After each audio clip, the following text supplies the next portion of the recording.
Hello, this is Mr. Hassel with another music theory lesson. Today we're on lesson 34 of Unit 8.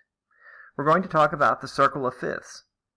The circle of fifths is useful in understanding scales and key signatures. It shows the relationship of one key to another by the number of sharps or flats in the key signature and the order in which the sharps or flats occur. It's kind of a graphic organizer to help you see the key signatures better. So for the sharp keys, you start with C and go clockwise in ascending tetrachord order. So you notice here is the key of C. It has no sharps and flats. Then we go up a fifth to the key of G, which is one sharp, F sharp. Up a fifth to the key of D, which is two sharps, F sharp and C sharp. Keep going on around to the key of A with three sharps, the key of E with four sharps, the key of B with five sharps, the key of F sharp with six sharps, and the key of C sharp with seven sharps. And you remember the order of the sharps are fat cats go down alleys eating bread. They have to appear in that order. Now for the flat keys, we start with C and go counterclockwise in descending tetrachord order. So here's the key of C again with no sharps or flats.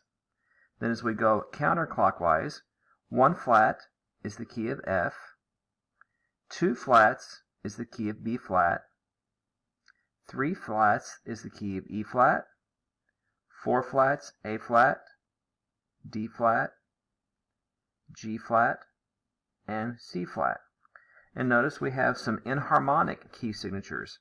So the key of D flat major is going to sound exactly like C sharp major. It's just going to look different on the page because the enharmonic note for D flat is C sharp.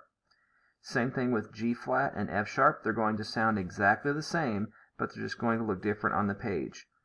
And C flat and B flat. The enharmonic note for C flat is B, so the key signature of C flat and B are going to sound exactly the same keys in the piano, however they just look different in the music.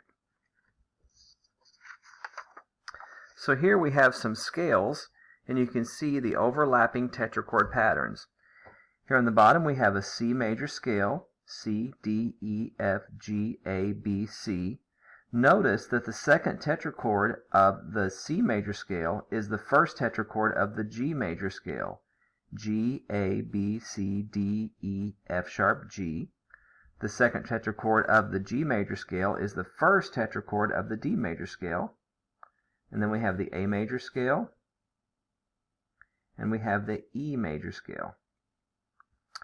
We have the same thing with flats. Here's a C flat descending scale. And notice the second tetrachord is the first one of the F major scale. Here's B flat, E flat, and A flat. So the main thing to remember is that the circle of flats can just help you remember the relationship of keys by the number of sharps or flats in the key signature. This concludes our lesson for the day.